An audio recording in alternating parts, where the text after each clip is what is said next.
Assalamualaikum warahmatullahi wabarakatuh. Shalom, Om Swastiastu, Namo Buddhaya, Salam Kebajikan. Halo semua, selamat datang di video kami, kelompok 7, mata kuliah Teori Akuntansi kelas Akuntansi 2023L dengan dosen pengampu Prof. Dr. Pujiono SEAK MSI. Jadi di video ini kami akan menjelaskan tentang ekuitas dalam akuntansi keuangan.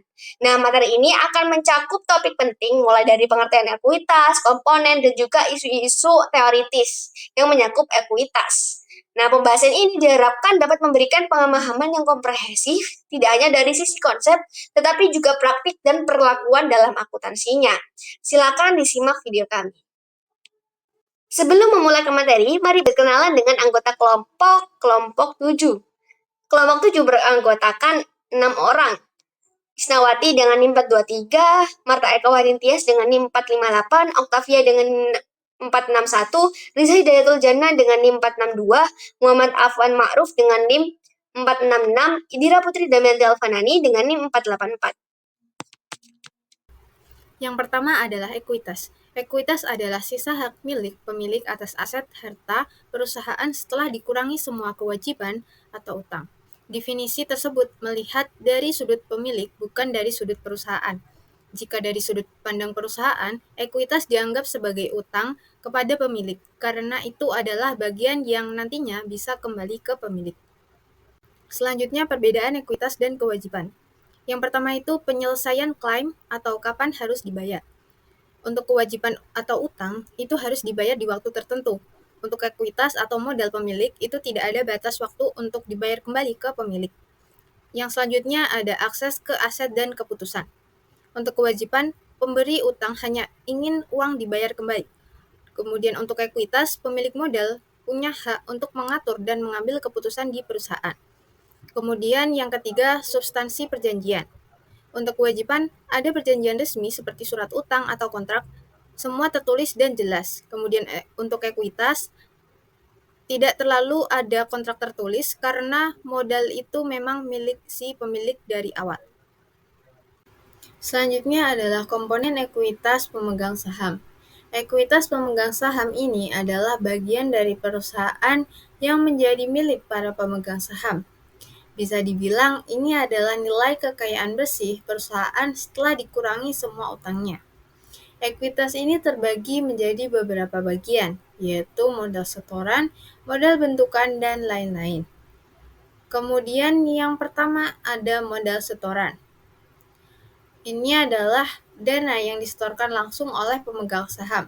Dibagi lagi menjadi dua, yaitu modal yuridis dan modal setoran lain.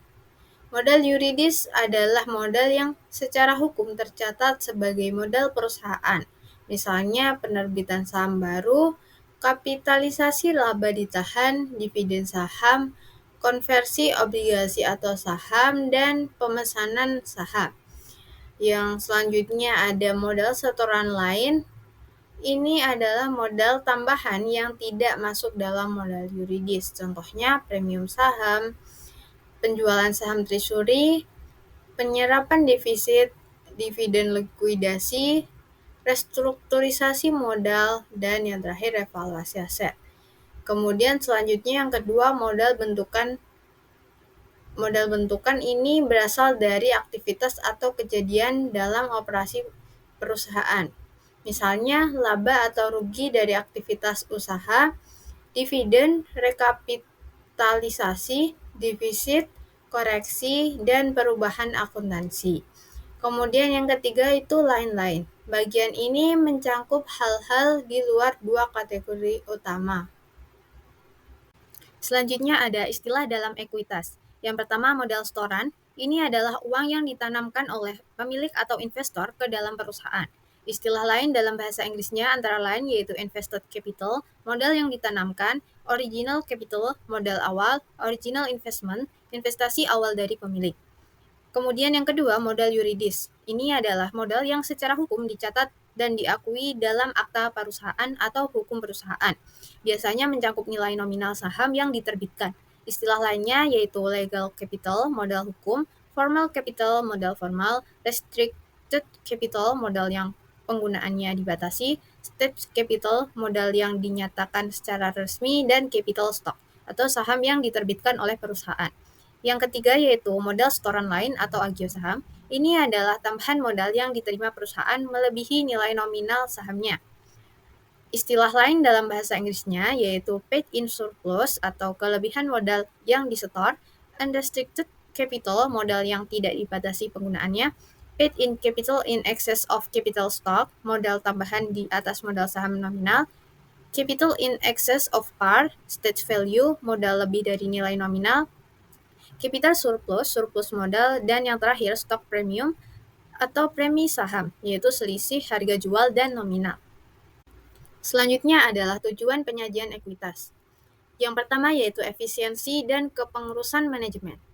Menyajikan ekuitas dengan baik membantu manajemen menjalankan perusahaan lebih efisien karena mereka tahu berapa modal yang tersedia dan bagaimana penggunaannya. Kemudian yang kedua, riwayat dan prospek investasi pemilik. Laporan ekuitas menunjukkan apakah pemilik sebelumnya sudah untung atau rugi, dan apakah ke depannya investasi di perusahaan ini menjanjikan atau tidak. Yang ketiga, tanggung jawab yuridis hukum pemilik. Menjelaskan sejauh mana pemilik bertanggung jawab secara hukum atas modal yang mereka tanam di perusahaan. Selanjutnya, informasi yang dibutuhkan untuk mencapai tujuan. Yang pertama ada sumber ekuitas, kemudian yang kedua ada pembatasan, pembagian dividen dan likuidasi, dan yang terakhir batas perlindungan dan urutan penyerapan rugi. Selanjutnya, alasan modal setoran dibedakan dengan laba ditahan dalam laporan keuangan. Yang pertama, untuk mencapai tujuan penyajian. Supaya laporan keuangan lebih jelas dan informatif, maka modal setoran dan laba ditahan dipisah agar orang bisa tahu asal-usul dan fungsinya masing-masing. Yang kedua, berbeda sumbernya. Modal setoran berasal dari pemilik yang menyetor uang atau aset ke perusahaan, sedangkan laba ditahan berasal dari keuntungan yang dihasilkan perusahaan dan tidak dibagikan ke pemilik. Selanjutnya, berbeda kandungan informasinya. Modal setoran menunjukkan dana awal yang diberikan pemilik, sedangkan laba ditahan menunjukkan kemampuan perusahaan untuk menghasilkan laba atau keuntungan dari operasinya. Selanjutnya, penyebab perubahan perbedaan esensinya. Modal setoran berubah karena ada penambahan dana dari pemilik atau pendanaan, sedangkan laba ditahan berubah karena hasil dari aktivitas usaha atau produksi atau penjualan. Kemudian yang terakhir, transaksi modal versus operasi. Modal setoran adalah bagian dari transaksi modal, hubungannya dengan pemilik. Sementara laba ditahan berasal dari transaksi operasi, kegiatan sehari-hari perusahaan. Selanjutnya masuk ke modal pemegang saham lain-lain. Selain modal setoran dan laba ditahan, ada beberapa poin, ada 4 poin lebih tepatnya. Itu komponennya itu jumlah rupiah, apresiasi atau revaluasi aset fisik ketika nilai aset tetap seperti tanah bangunan direvaluasi naik berdasarkan standar akuntansi. Misalnya PSAK nomor 16, selisih antara nilai buku lama dan nilai baru tidak masuk laba rugi tetapi langsung ke ekuitas. Dicatat dalam akun surplus revaluasi di ekuitas. Lalu yang kedua ada donasi dari non pemegang saham. Itu bantuan atau hibah yang tidak harus dibayar kembali dan bukan investasi dari pemilik. Contoh, pemerintah atau lembaga memberikan bantuan aset untuk mendukung usaha. Dicatat sebagai tambahan modal, bukan pendapatan. Lalu yang ketiga, hak minoritas dalam laporan konsolidasian.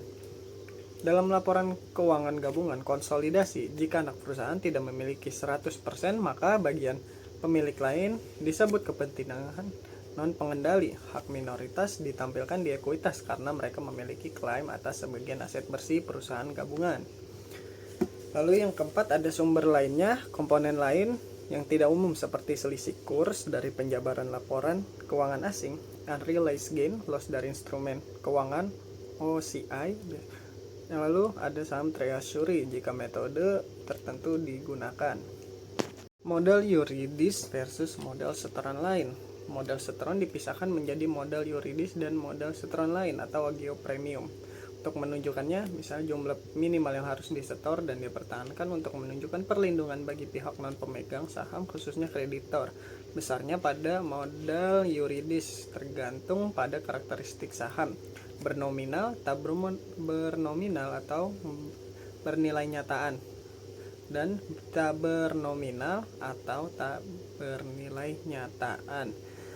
Modal yuridis itu adalah jumlah minimum secara hukum harus disetor sebagai modal dasar perusahaan yang tujuannya itu untuk memberikan jaminan perlindungan hukum bagi kreditur atau terutama bagi kreditor. Dicatat di akun modal saham atau modal disetor. Lalu untuk modal setoran lain, agio saham premium merupakan kelebihan dari harga jual saham di atas nilai nominal. Dicatat akun agio saham. Lalu mengapa harus dipisahkan? Karena modal yuridis adalah kewajiban minimum yang harus dijaga oleh perusahaan dalam hukum. Modal setoran lain adalah nilai tambahan yang bisa dipakai lebih fleksibel. Dengan kata lain, modal yuridis sama dengan minimum yang tidak boleh disentuh, sedangkan agiol bisa lebih fleksibel dalam penggunaannya, misalnya untuk menutup rugi, membeli saham kembali, dan lain-lain. Lalu apa yang menentukan besarnya modal yuridis itu bergantung pada karakteristik yang diterbitkan. Misalnya bernominal atau bernilai nyata. Tidak ada nominal tetapi disetujui nilai tertentu. Jadi nilai ini jadi nilai dasar. Lalu bernominal, ada nominal misalnya 1000 per saham. Jadi itu modal yuridis sama dengan nominal dikali jumlah saham. Lalu tak bernominal, tak bernilai nyata, tidak punya nilai tertentu, sehingga modal yuridis bisa fleksibel sesuai kebijakan pemegang saham. Seperti itu.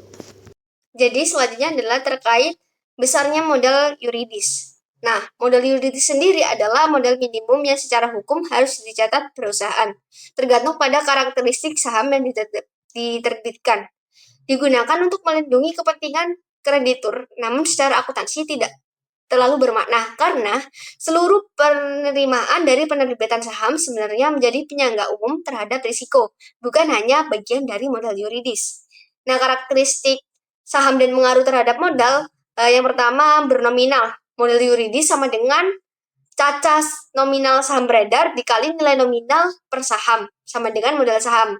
Nah, untuk modal setoran lain atau agio saham, kelebihan di atas modal saham atau paid in capital in excess of capital stock. Yang karakteristik kedua, bernominal atau bernilai nyataan. Untuk modal yuridis, sama dengan cacat saham beredar dikali nilai nyataan per saham, sama dengan nilai nyataan. Untuk modal setoran lain atau agio saham, kelebihan di atas nilai nyataan, paid in capital in excess of stage capital.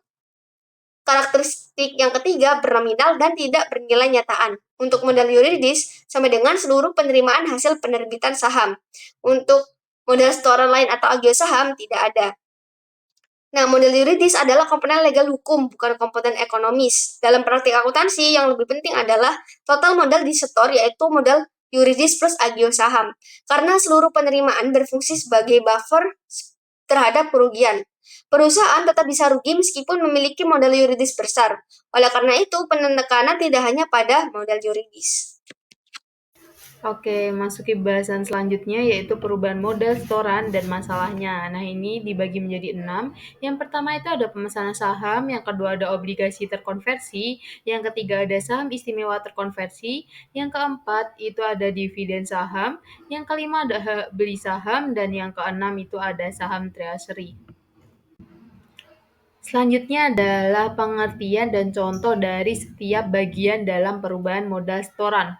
Yang pertama, kita akan bahas pemesanan saham. Pemesanan saham adalah proses di mana investor itu memesan saham perusahaan yang baru diterbitkan. Investor biasanya harus membayar uang muka dan sisa pembayaran dilakukan setelah saham terbit. Dapat kita contohkan bahwa PT Maju Jaya itu membuka pemesanan saham baru kepada investor. Harga satu lembar sahamnya itu di 1.000. Investor A memesan 1.000 lembar saham dan membayar uang mukanya sebesar 50%, yaitu sebesar 500.000. Nah, masalah yang terjadi dari contoh ini yaitu jika investor A tidak melunasi sisanya, maka perusahaan PT Maju Jaya tadi harus memutuskan apakah akan membatalkan pemesanan atau menawarkan sahamnya ke investor lain. Yang kedua ada obligasi terkonversi. Obligasi terkonversi adalah jenis surat utang yang bisa diubah menjadi saham pada waktu tertentu. Ini memberikan kesempatan bagi pemegang obligasi untuk menjadi pemegang saham jika mereka memilih untuk mengkonversinya. Contohnya yaitu PT Sukses Abadi menerbitkan obligasi atau surat utang sebesar 100 juta yang bisa dikonversi menjadi saham. Nah, investor B membeli obligasi dan setelah 2 tahun memilih mengonversinya menjadi saham biasa atau sebesar 10.000 lembar. Nah, masalah yang terjadi dari contoh PT Sukses Abadi itu, konversi ini menambah jumlah saham beredar dan bisa mengurangi kepemilikan pemegang saham lama. Yang ketiga, yaitu ada saham istimewa terkonversi.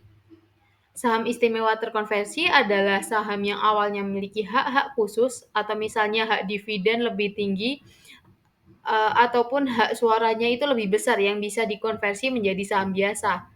Contohnya yaitu PT Prima memberikan saham istimewa kepada investor T. Saham ini bisa dikonversi ke saham biasa, jadi 1:1. Setelah setahun, investor T itu memilih mengubah 1.000 saham istimewanya menjadi 1.000 saham biasa. Nah, masalah yang terjadi dari contoh PT Prima tadi, seperti obligasi terkonversi, ini akan menambah saham biasa dan berpotensi mengurangi hak suara pemegang saham yang awal.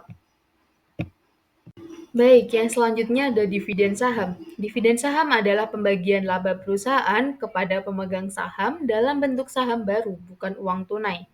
Ini dapat kita contohkan, PT Berkah membagikan dividen dalam bentuk saham bukan uang tunai. Jadi, pemegang saham itu menerima 10 saham baru untuk setiap 100 saham yang dimiliki. Nah, masalah timbul dari pembagian dividen berupa saham itu, nilai per saham bisa turun karena jumlah saham bertambah, walau total nilai kepemilikannya itu tidak berubah. Yang kelima ada hak beli saham atau rights issue. Nah, hak beli saham adalah hak yang diberikan perusahaan kepada pemegang saham lama untuk membeli saham baru sebelum saham tersebut dijual ke publik, biasanya dengan harga yang lebih murah. Contohnya adalah PT Amanah memberikan hak beli saham baru dengan pemegang saham lama. Misalnya, setiap 5 saham yang dimiliki itu bisa membeli satu saham baru seharga 800, lebih murah dari harga pasarnya 1.000.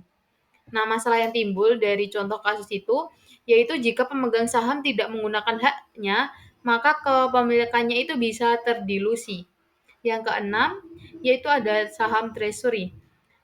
Saham treasury adalah saham yang dibeli kembali oleh perusahaan dari pasar setelah saham tersebut dijual kepada publik.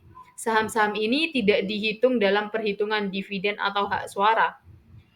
Ini dapat kita contohkan bahwa PT Unggul itu membeli kembali 10.000 sahamnya di pasar karena merasa harganya terlalu murah.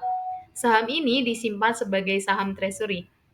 Nah, masalah dari contoh kasus PT Unggul itu, saham treasury tidak mendapatkan dividen atau hak suara, tetapi tetap tercatat dan bisa mempengaruhi laporan keuangan. Jadi pada bagian ini kita akan membahas tentang grafik profil keuntungan dari opsi call atau opsi membeli. Call option adalah hak untuk membeli suatu saham pada harga tertentu dalam jangka waktu tertentu. Investor membayar sejumlah premi untuk mendapatkan hak ini. Jadi itu ada dua sumbu, yaitu sumbu horizontal atau sumbu X, itu menunjukkan waktu atau dari tanggal terbit opsi hingga tanggal kadaluarsa.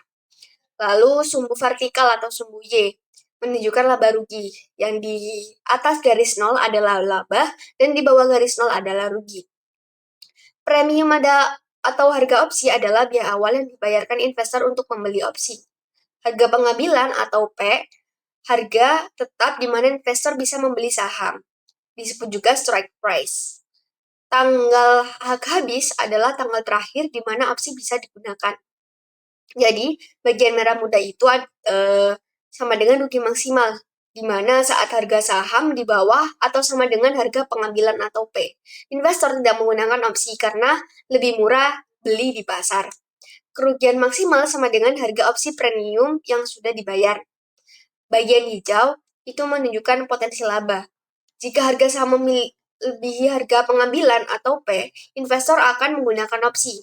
Laba sama dengan harga saham saat ini dikurangi P, dalam kurung dikurangi premium. Garis naik menunjukkan potensi keuntungan yang tak terbatas seiring kenaikan dengan harga saham. Jadi gambar selanjutnya adalah 4 profil laba rugi dari opsi dari sisi pembeli maupun penjual. Nah, gambar yang pertama adalah pembeli atau call yang gambar atas kiri. Jadi investor membeli call option. Rugi, untuk grafiknya, rugi terbatas besar premium atau ada opsi. Laba tidak terbatas jika harga saham naik melewati P atau strike price. Jadi intinya hak untuk membeli saham di harga tertentu atau P jika harga sama dengan untung. Lalu yang kedua, penerbit call. Yang atas kanan, investor menjual call option disebut juga dengan short call. Laba maksimal sama dengan premium yang diterima. Potensi rugi tidak terbatas saat harga saham naik jauh di atas P. Jadi wajib menjual saham di atas harga P kalau pembeli opsi mengeksekusi haknya. Kalau harga saham naik sama dengan rugi. Yang ketiga, pembeli atau put yang bawah kiri. Investor membeli put option atau opsi jual. Rugi maksimal sama dengan premium. Laba maksimal terjadi jika harga saham turun jauh di bawah P. Hak untuk menjual saham di harga P kalau harga saham turun sama dengan untung. Yang terakhir adalah penerbit atau put yang bawah kanan. Investor menjual put option atau short put. Laba maksimal sama dengan premium. Potensi rugi saat harga saham turun jauh di bawah P karena harus membeli saham di harga P yang tinggi dari pasar. Wajib membeli saham di harga P jika pembeli menggunakan haknya. Kalau harga saham turun sama dengan rugi. Jadi posisinya kalau yang beli call potensi laba tidak terbatas, potensi rugi terbatas. Jual call potensi laba terbatas, potensi rugi tak terbatas. Beli put potensi laba tinggi, potensi rugi terbatas. Jual put potensi laba terbatas, potensi rugi tinggi. Selanjutnya adalah ESOP atau Employee Stock Option Plan. ESOP adalah program pemberian hak kepada karyawan untuk membeli saham perusahaan pada harga tertentu, biasanya harga dalam diskon, dalam jangka waktu tertentu. Masalah teoritis. Yang pertama adalah imbalan atau bukan. SOP adalah bentuk imbalan. SOP dianggap sebagai imbalan berbasis saham atau share-based payment karena diberikan sebagai kompensasi atas jatah atau kontribusi karyawan terhadap perusahaan. Tujuannya adalah untuk memotivasi karyawan agar berkontribusi pada peningkatan nilai perusahaan. Yang kedua, bila imbalan kapan diakui? Diakui selama masa vesting atau periode hak opsi diberikan hingga dapat dieksekusi. Vesting period sama dengan periode di mana karyawan harus tetap bekerja untuk memperoleh hak opsi tersebut. Pengakuan beban dilakukan secara prorata setiap tahun selama masa vesting. Contohnya, jika hak opsi diberikan hari ini dan baru bisa diambil setelah 3 tahun kerja, maka beban diakui setiap tahun setelah 3 tahun tersebut. Yang ketiga, periode mana menikmati imbalan? Karyawan menikmati manfaat ekonomi dari opsi tersebut setelah vesting selesai dan opsi digunakan atau exercise. Namun secara akuntansi, perusahaan mengakui beban kompensasi selama vesting period, bukan saat opsi dieksekusi.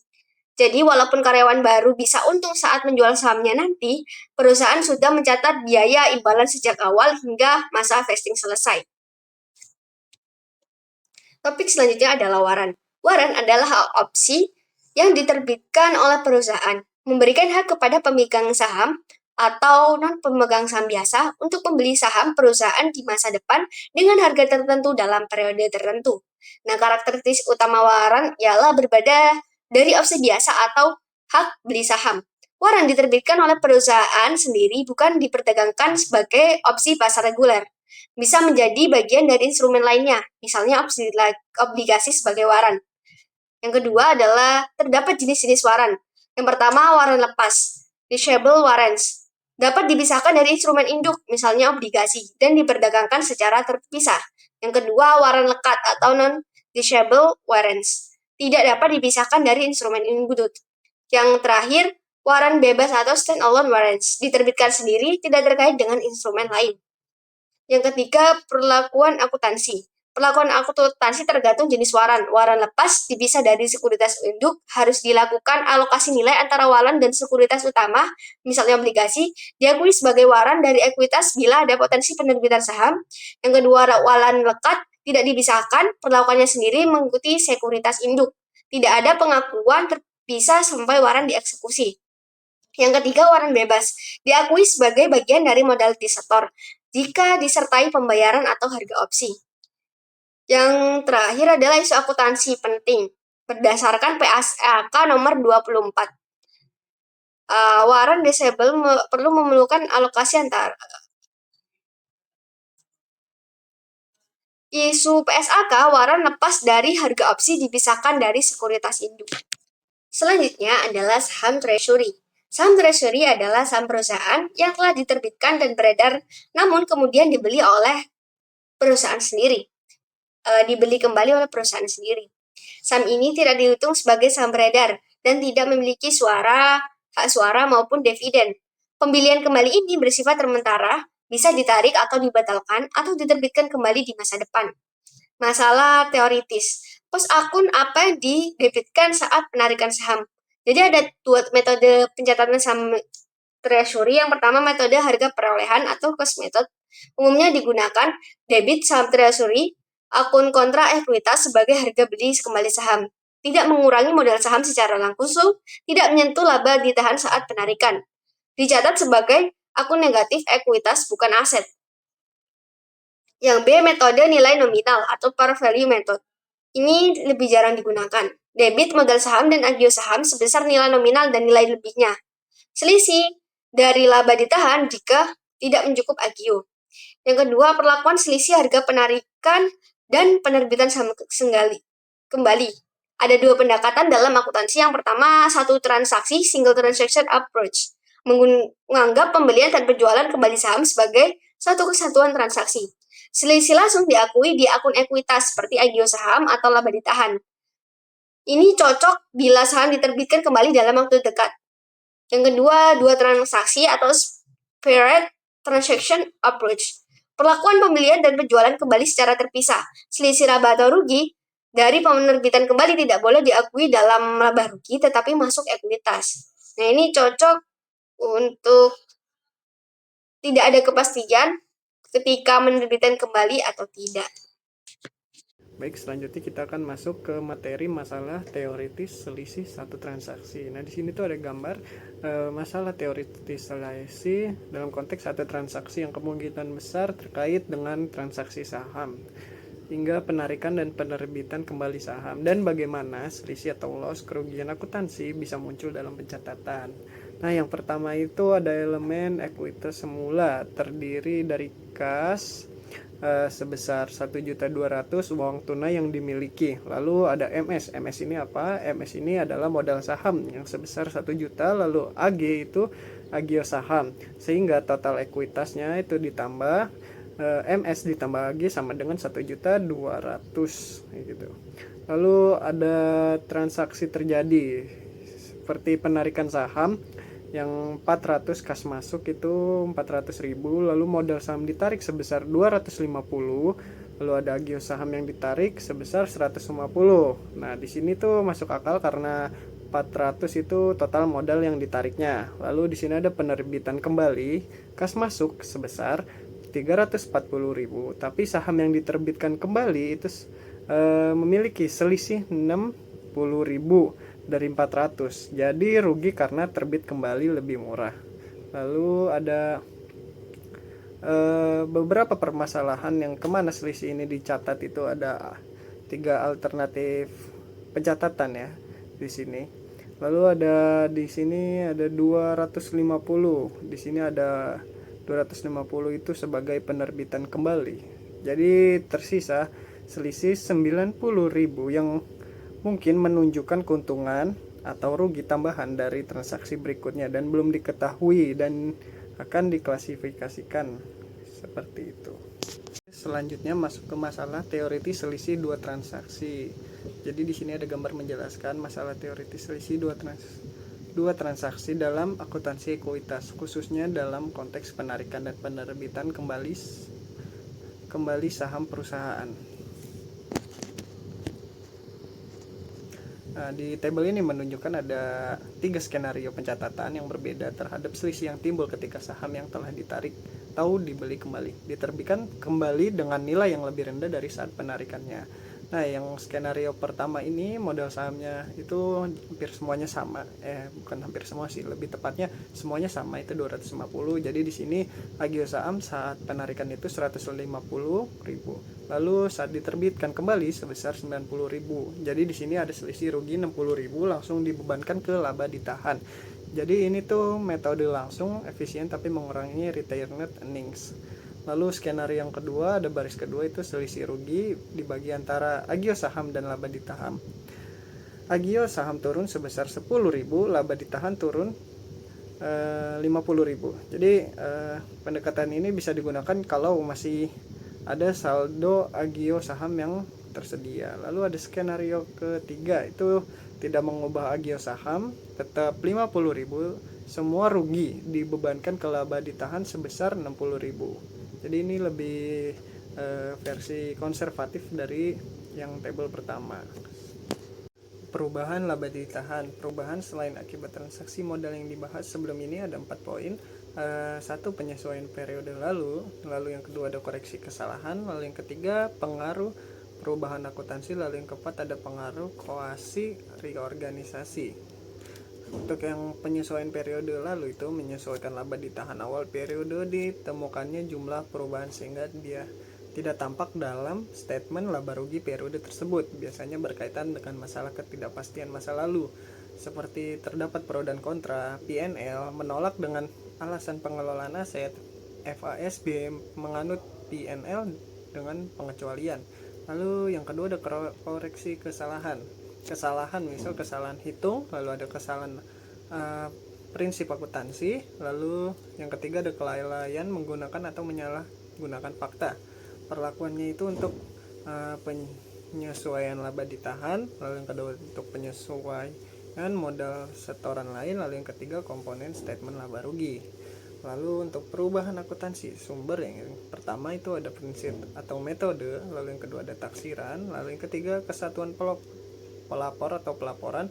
Untuk pemberlakuannya itu untuk menyesuaikan sekarang.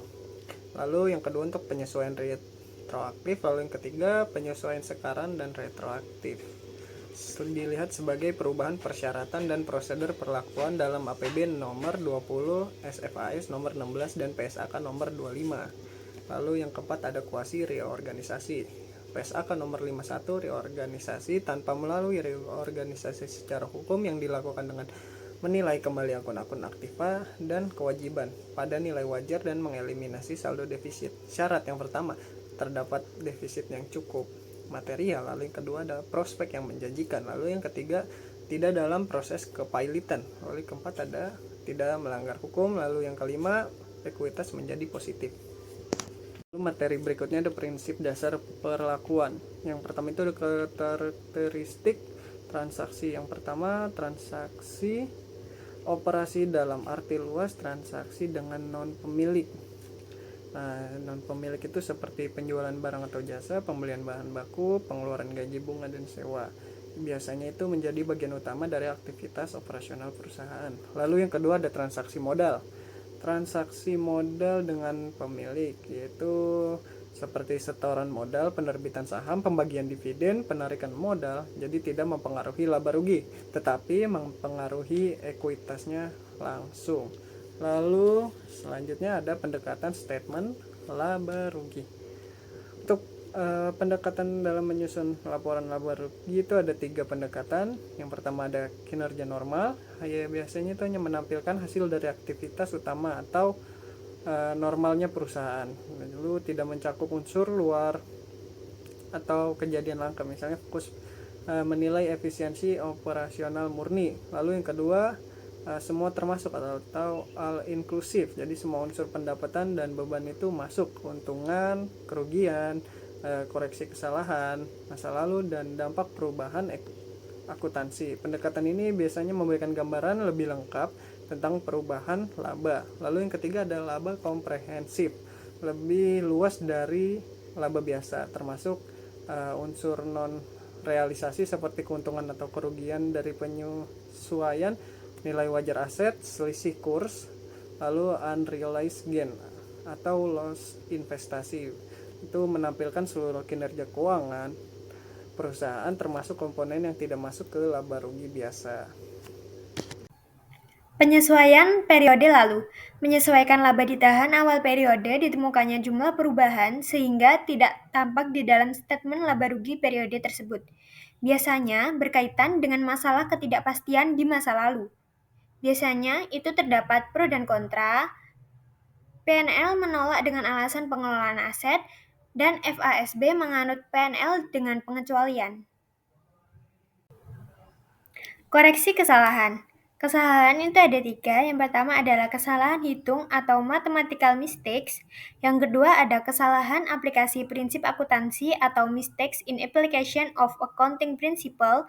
Dan yang ketiga ada kelalaian menggunakan atau menyalahgunakan fakta atau oversight of misuse of fact. Nah, perlakuan yang bisa dilakukan adalah yang pertama, bisa dengan melakukan penyesuaian laba ditahan. Yang kedua, bisa dengan melakukan penyesuaian modal setoran lain. Dan yang ketiga, bisa dengan melakukan komponen statement laba rugi. Perubahan akuntansi.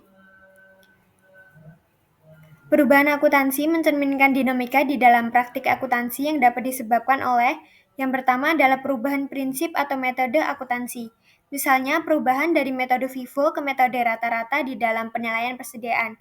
Yang kedua ada perubahan estimasi akuntansi atau taksirannya, seperti penyesuaian umur manfaat aset tetap atau nilai residunya. Dan yang terakhir adalah kesatuan pelapor atau pelaporannya. Misalnya perubahan di dalam struktur organisasi yang mempengaruhi entitas yang dilaporkan. Lalu ada perlakuan akuntansi terhadap perubahan akuntansinya, yaitu dapat berubah. Yang pertama, penyesuaian sekarang. Penyesuaian diterapkan untuk periode berjalan dan masa depan tanpa mengubah laporan keuangan sebelumnya. Yang kedua ada penyesuaian retroaktif, yaitu perubahan diterapkan seolah-olah telah berlaku sejak awal, sehingga laporan keuangan sebelumnya disesuaikan. Dan yang ketiga ada penyesuaian sekarang dan retroaktif, yaitu menggabungkan pendekatan prospektif dan retrospektif sesuai dengan konteks perubahan. Kuasi reorganisasi. Menurut PSAK nomor 51, kuasi reorganisasi adalah reorganisasi tanpa melalui reorganisasi secara hukum yang dilakukan dengan menilai kembali akun-akun aktiva dan kewajiban pada nilai wajar dan mengeliminasi saldo defisit. Syarat-syarat pelaksanaan dari kuasi reorganisasi ini adalah yang pertama, terdapat defisit yang cukup material. Yang kedua adalah prospek yang menjanjikan. Yang ketiga, tidak dapat proses kepailitan. Yang keempat, tidak melanggar hukum. Dan yang kelima, ekuitas menjadi positif. Penyajian ekuitas pemegang saham. Penyajian ekuitas pemegang saham harus mencerminkan struktur modal perusahaan dan urutan prioritasnya.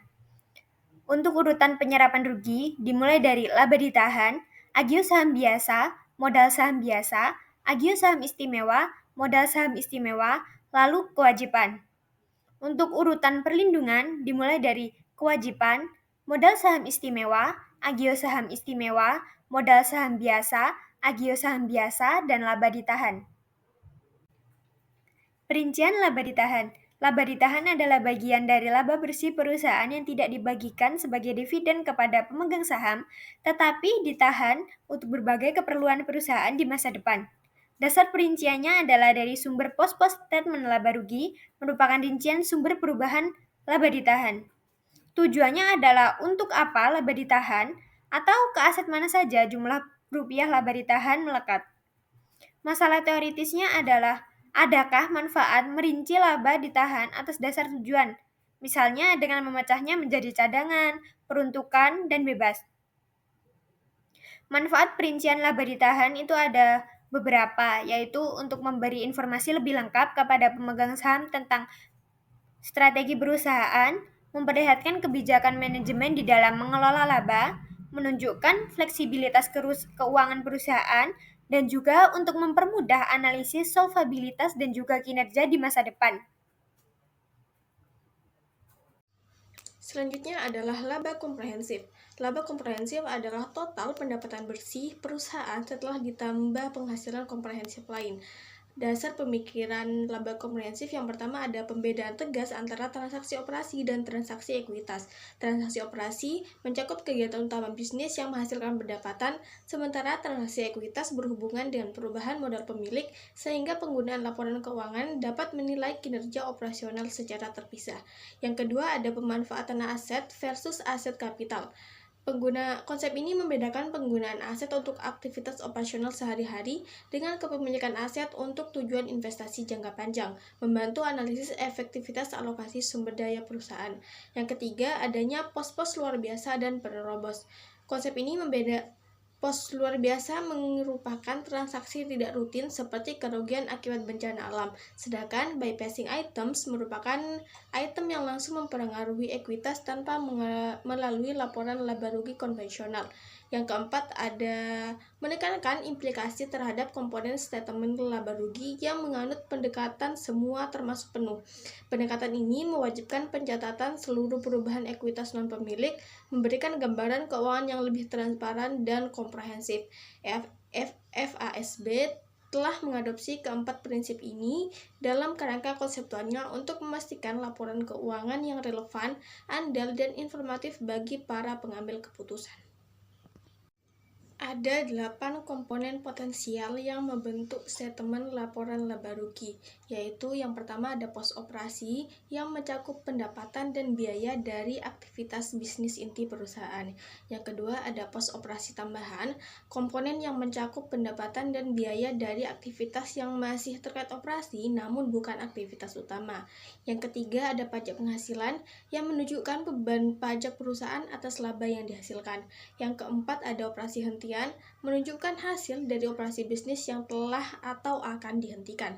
Yang kelima ada pos luar biasa yang mencakup transaksi yang tidak biasa dan jarang sekali terjadi.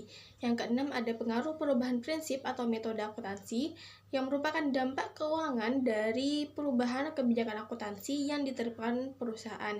Yang ketujuh ada pengaruh perubahan estimat, yaitu dampak keuangan dari perubahan perkiraan akuntansi seperti umur ekonomi aset. Yang kedelapan ada perubahan ekuitas non-pemilik, perubahan ekuitas yang bukan berasal dari transaksi dengan pemilik. Nah, pada komponen 4, 5, 6, 7, sampai 8 disebut dengan komponen tak regular. Komponen-komponen ini menentukan pendekatan penyajian statement laba rugi yang digunakan untuk kinerja sekarang atau current performance, fokus pada kinerja operasional normal, kemudian semua termasuk atau all inclusive yang memasukkan semua komponen.